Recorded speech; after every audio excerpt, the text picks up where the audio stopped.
Work on the design and development work for the new car began in secrecy in January 1996, with a team of 16 engineers involved from the outset. The TTE headquarters in Cologne is possibly the most impressive of all the specialist companies involved in this aspect of the championship. The basis of the team originated in a 1972 deal whereby Monte Carlo rally winner Uwe Anderson drove a Celica on the RAC Rally. TTE followed within a couple of years, and by 1980 the base in Cologne was established and seems to have been growing ever since in size, complexity and sophistication. If there is a single cutting edge to World Championship rallying, this is almost certainly it.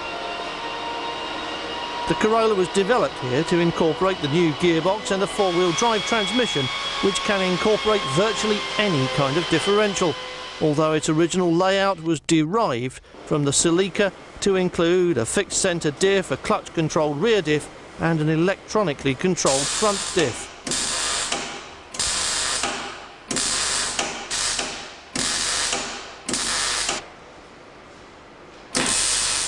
The gearbox software allows mid-corner shifts with ease, and that's vital to making the most of power availability by encouraging drivers to shift where they wouldn't have bothered on a standard H-pattern box.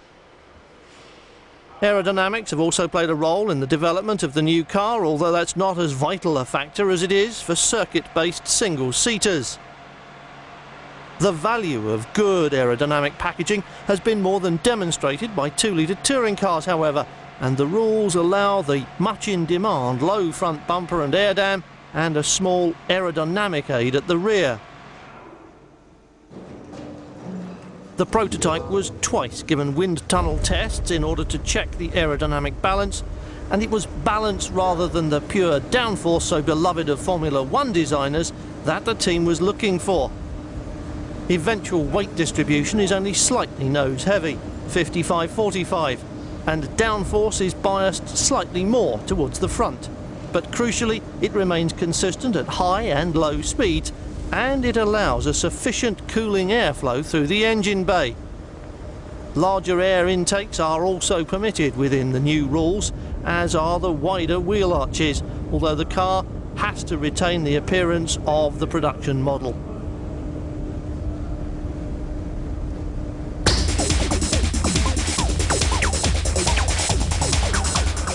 Packaging has been another important area of consideration for the new Corolla, and the new rules have allowed the engineers to address it directly. The key factor here is access. This is a car which will have to be serviced in the cold, dark mud and rain of a freezing November night in Hampsterley Forest, so it has to be easy.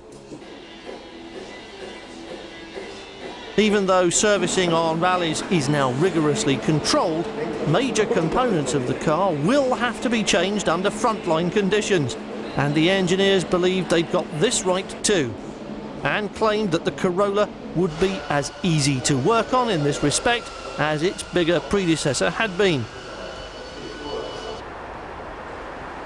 After the design work for the car was completed, the official rollout was in January of 1997, and then in February the testing program began in earnest.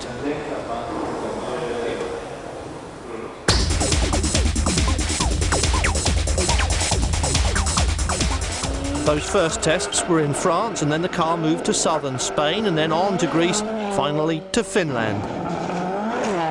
This was the first phase of a development program designed to examine every aspect of the car's design, which meant simulating rally conditions to make sure that components could be changed under fire and that everything did work as expected.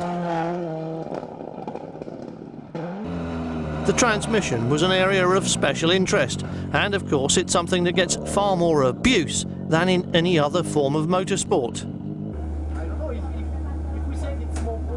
That's not just because of the rough terrain and the consequent shocks, which only get partially soaked up by the driveline, but is even more fundamental to rallying, where drivers turn the steering wheel more than race drivers, where the wheels are actually in the air for large percentages of the time, and where drivers, as we've said before, often don't change gear as often as they could do. This is an intensive program of development work. But as so many have found out so often in the past, the hardest testing program yet devised still cannot emulate the abuse applied by a driver desperate to win a stage, a rally or a championship. So perhaps it's inevitable that Ford and Subaru are further along the development road than Toyota.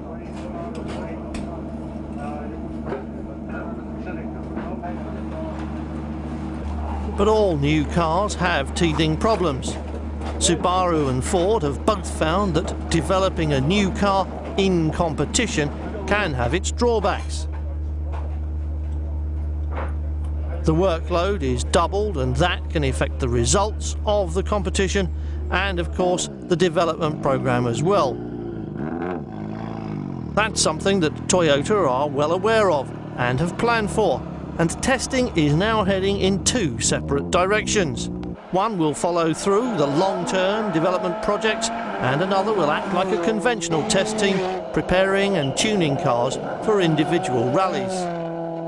We have worked a lot on the shock, we have worked on the adjust of the car, and of course it's get better and better and easier and easier. The other aspect of the Toyota equation will be drivers. Belgian Freddie Loire, marked out by Toyota for future stardom, is one of the drivers who'll be campaigning the new car along with Didier Auriol and one other.